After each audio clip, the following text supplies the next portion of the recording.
Hello, my name is Amanda Holmbrook. I'm a managing editor at Oxford University Press, and recently I have been working on the third edition of Q Skills for Success. Critical thinking is very important to the Q series. The Q stands for question, and the series uses a question-centred approach which really drives the critical thinking framework. Teachers around the world have told us that the critical thinking approach in Q has really transformed the way their students think and learn. Some students have never really been encouraged to express their own thoughts and opinions. They were used to a format where the teacher presents information and the students memorise that information. With Q, students have discovered a new way of learning where their opinions and how they express those opinions really matter. You can see that each unit in Q centres on a unit question. In the third edition, for example, does taking risks change our lives? Will artificial intelligence ever be as smart as humans? Can money buy happiness? These questions don't have one obvious right answer. They are open-ended because we want to promote discussion and meaningful language production.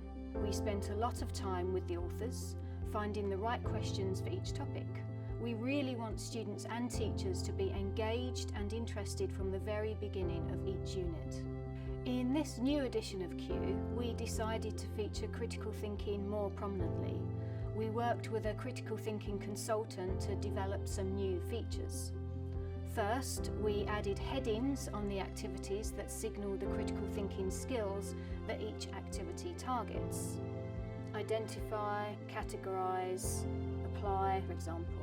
These headings align with Bloom's taxonomy, which is a commonly recognised framework for critical thinking.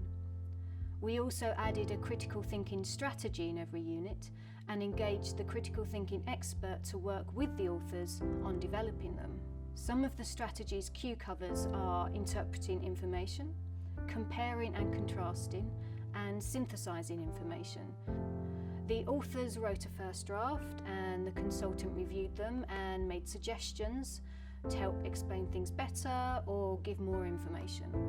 He also gave advice on how to practice the strategies. His advice was really instrumental in shaping the strategies and making them work for language learning. We also added videos about the strategies to the online practice. The videos give more detail about each strategy, and we wanted them to help students understand what the strategies are and how they can be used. The critical thinking videos are animated presentations delivered by the Q authors. We decided to get the authors involved with these because we think it makes them a little more personal, like something a teacher might create. This means that students can watch the video online and then do an activity around it. We hope this approach encourages deeper engagement with critical thinking and makes students feel more confident in applying the strategies outside of the classroom.